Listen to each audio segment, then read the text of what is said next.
Чрез тази видеовръзка към нас се присъедини докторът по богословие Харутюн Харутюнян, който е и бивш духовник, отец Гарегин. Здравейте, господин Харутюнян. Здравейте, благодаря ви за поканата. Господин Харутюнян, през последните дни в медиите се появи една скандална аудиозапис, в която по същество архиепископ Натан разговаря с бившия жезъл на Гарегин II и по време на този разговор става ясно, че така нареченият католикос е настоявал или, така да се каже, е казал, че по негова заповед трябва да отидат и да участват в протест срещу Никол Пашинян, на което бившият жезъл също е възразил и разговорът като цяло се върти около това. Вие смятате ли го за достоверно и, не знам, като бивш духовник, съществува ли такава среда в Майра Торе Чмиадзин, т.е. може ли началникът да принуди или наложи нещо? В Майра Тор през последните 25 години винаги е имало такава среда, която аз на времето в едно открито писмо съм охарактеризирал като сталинистка епоха, т.е. там цари монархия и то от много тоталитарен тип. Аз вярвам и на отец Агавни, защото лично го познавам още от 23-та година, когато заедно правихме програми за подпомагане на арцахските арменци. Знам какъв честен младеж е, какъв той има чисто сърце и самия той ми е разказвал за това свое нещастие, че брат му е починал пред последния ден на 44-дневната война през 2020 година. На 8 ноември, аз бях просто потресен от тази история, че са принудили отец Агавни. Първо са предложили, а после са го принудили и това е направила идеята. Тоест Гарегин бе Катрич Нерсисян. Че задължително да вземе майка си, която е загубила сина си и останалите роднини и с портрета на починалия си брат да отиде пред офиса на министър-председателя и да организират протест.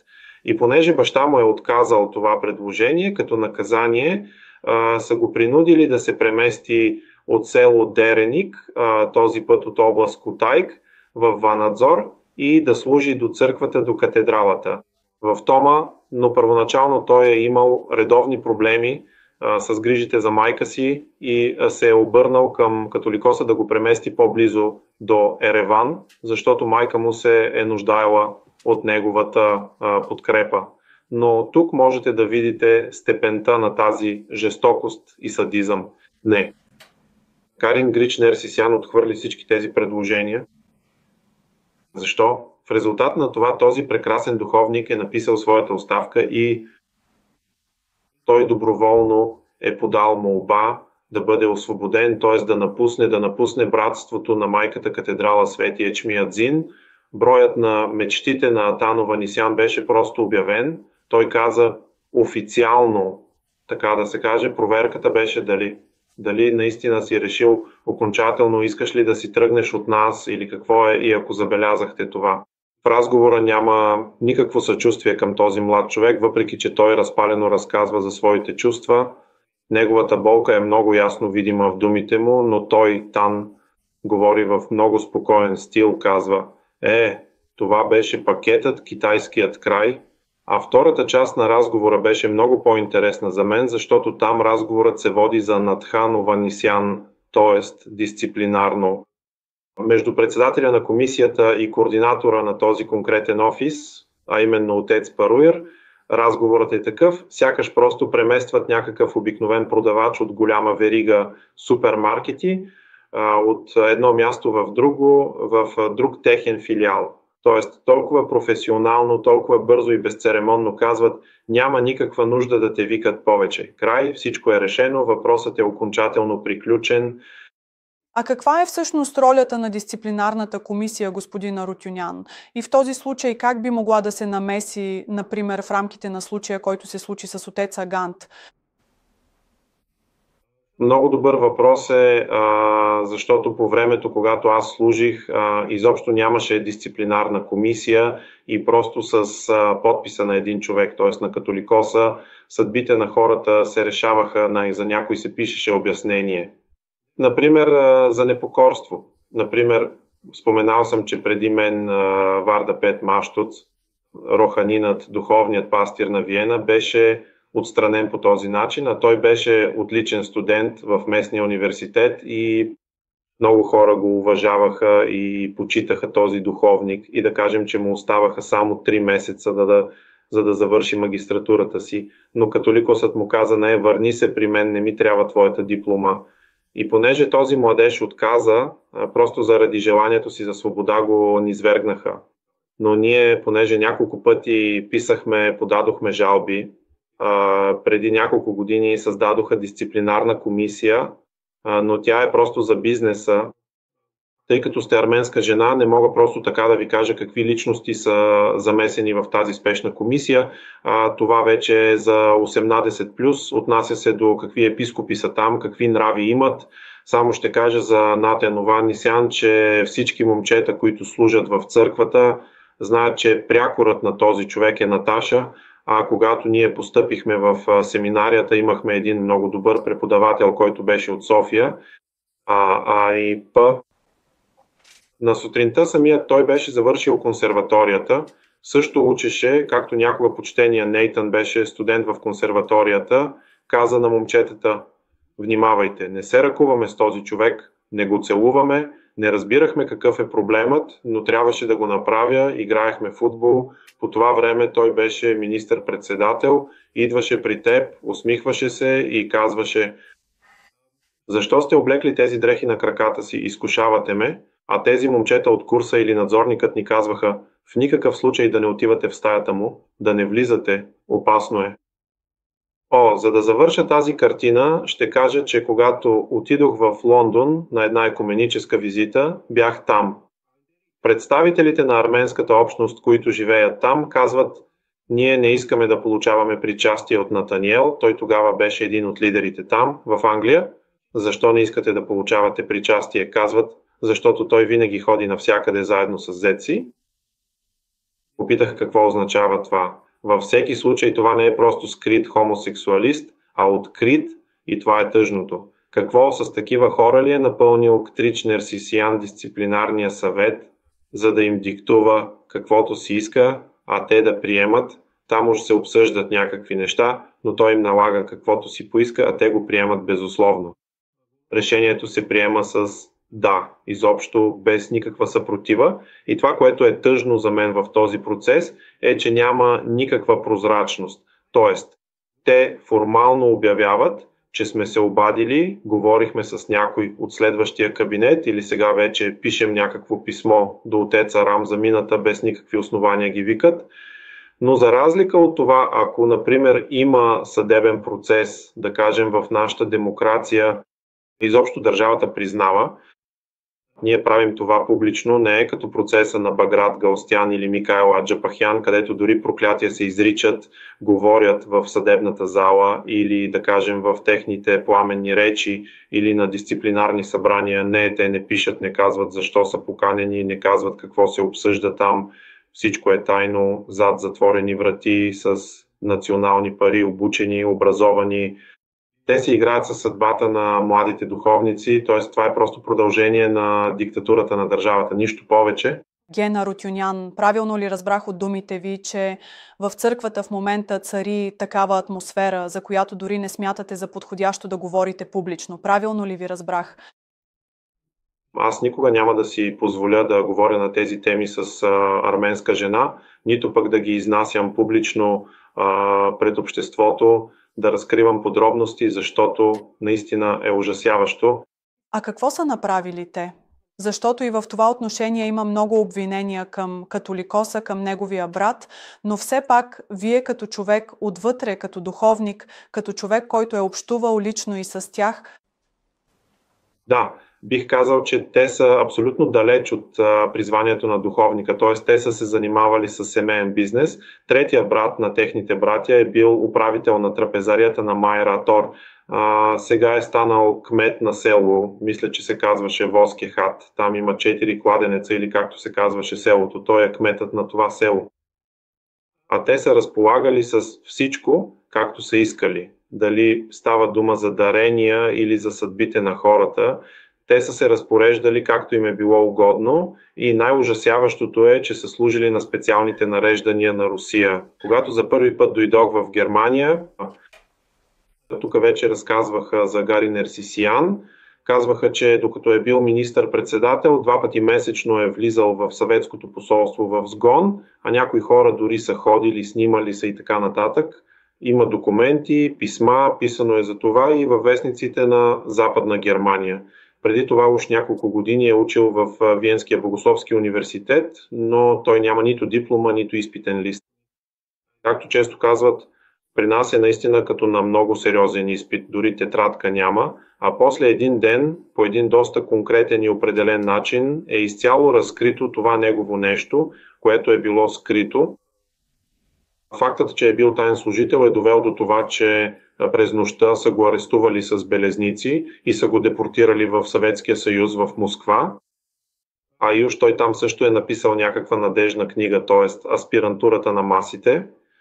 Но знаете, че и оттам той не е получил никаква специалност и ако сте чували руския му в Иран, да речем, в селото има няколко кадъра, като Арменаксас, Илия, католикоса на Грузия, той говори руски, този човек, да речем, отишъл е в аспирантура или където и да е, но е интересно, че когато един ден го видях, беше на същото място, аз тогава защитавах докторската си дисертация в Германия. Отидох да го видя по време на отпуската, той ми зададе един въпрос, интересно попита за мен. Какво разказват арменците в Германия за мен? Казах, че разказват, че сте били шпионин, осигурявали сте с лопата. Казах, че Гарегин архиепископ Нерсисиян, Бекчан, предстоятелят на епархията или неговият секретар, дякон Мерожан Серобян, са го съставили. Не е било така, каза той. Как е било, той каза, ами аз имах една любовница, беше персийска арменка. Тя също беше разведена. Аз се разхождах с тази любовница, но бившият й съпруг ревнуваше от мен. Един ден дойде така през нощта, нападна ме. Аз имах газов пистолет в джоба си, извадих го, стрелях по този човек и ме хванаха, арестуваха ме и през нощта ме изгониха от страната. Малко се усмихнах, защото съм запознат с германските закони. Ако извършиш такова криминално престъпление, не те изгонват за една нощ, а има съдебен процес. Обикновено има процес, който трае около 6 месеца, но ако него така са го изгонили, добре, нека приемем. И той каза, моля те, ако отидеш отново в Германия, разкажи на всички тази версия, за да знаят защо съм бил изгонен, че това просто е бил един битов проблем. Тоест, за католикоса е нормална тази връзка с жените. Правилно ли разбрах? За католикоса е нормална тази връзка с жените. Ами той като архимандрит по това време много е имал любовници. Това е известен факт и той не се е срамувал от това. Напротив, винаги са се събирали, ходили са по дискотеки по 10 души. Танцували са, снимали са се, снимките също можете да намерите. Да, и той каза, моля те, разкажи това, защото в тази шпионска версия малко не е добре, хвърля сянка върху репутацията на нашата църква. Факт е също така, че той, да речем досега, не е бил в Германия на пастирско посещение. Тоест, като патриарх е бил само веднъж на събрание на източно-православните църкви. На съвместния екуменически събор в Берлин, но като пастирско посещение може да се каже, че това е единственият екип в целия свят, който той е посетил безопасно в края на годината, защото по време на патриаршеско посещение трябва да посетиш и президента на страната, а Иран не е приел никого тук. Иран са отказали и има една интересна снимка, но през 2018 година, когато Ангела Меркел дойде в Армения по покана на сегашното ни правителство, т.е. по покана на премиера Никол Пашинян, и по време на това лятно посещение през 2018 година Ангела Меркел също е била заведена в Ечмиадзин, което е било част от протокола, тази снимка. Те сега постоянно я показват, казвайки: Вижте, католикоса се е срещнал с Ангела Меркел, но това не е пастирско посещение. Тоест, мога да кажа, че този човек още от тогава е бил вербуван и до днес служи на интересите на Русия, толкова време на съветските порядки, а сега. Руска страна, господин Бей. и за това, каквото и да им се каже, той и неговия брат винаги получават подробни инструкции, следват тези инструкции внимателно и вероятно нямат друг възможен избор. Харутюнян също така на тази основа, че, например, католикосът има определени политически симпатии и антипатии към тази власт, сякаш до някъде има проблем и дори с последното им изявление по същество Майра Торът не отричаше известния запис, а казваше, че това е политическо преследване срещу тях, т.е. за какво политическо преследване става дума. Напоследък много се говори, че тази власт уж е взела на прицел Майра Тора и също така политическите възгледи на католикоса. С какво са обосновани те? Първо, католикосът открито заяви, че подкрепя Роберт Кочарян, а сега вече повече е към нашето движение и Самвел Карапетян. Как може да се обясни това? Обяснимо ли е за вас? Да, това си има своята логика, защото самите те още от декември 2020 година те вече открито говорят срещу сегашната власт. Ако си спомняте, дори на 7 декември 2020 година, когато представители на нашето правителство отидоха в Гюмри, тамошният духовен водач излезе срещу действията на Чапахян, не се присъедини към представителя на правителството, за да се помолят за жертвите на земетресението и на място изрази този отказ или, така да се каже, тяхното патриаршеско наставление, че Арам Кешишян също продължи от Бейрут заедно с Ктрич Нерсисян, като заявиха, че призовават правителството да подаде оставка, т.е. те оцениха това като агресивна антиправителствена борба. И тъй като първите им стъпки бяха успешни, после включиха Баграт Галстян, който се опита чрез протести да събере хора, но и това не се получи. После преминаха към тероризъм, т.е. вие сте чували, има и този запис или, например, сега има и показанията на Микаела Джапахян. Официално това води до те са се подготвили да извършат преврат по неконвенционален начин. Тук вече, когато властта се противопоставя на това антиконституционно поведение и вече предприема законни наказателни действия, това вече се осъществява. Това предизвиква голяма истерия в техните среди. Ако, да речем, те си спомнят, че са част от онази религиозна организация, която за тях е святост. И когато Пашинян е нападнал тях, или да кажем днешното правителство иска да ги унищожи, да премахне майката катедрала, утре сякаш той играе така, че иска да го направи на 2 лева. С единия крак те по всякакъв начин играят своите политически игри, опитват се да вървят към възстановяване на Съветския съюз, а с другия крак изведнъж се оказват евреи в ефира, че трябва да отговарят за своите незаконни и антисистемни действия, започват да вдигат такъв огромен шум, че нападат ни несправедливо и безпричинно. Бяхме свещена структура, ние представяме и защитаваме траура, а вие бяхте срещу нашата идентичност, националност и така нататък. Тоест, те манипулират на емоционална основа.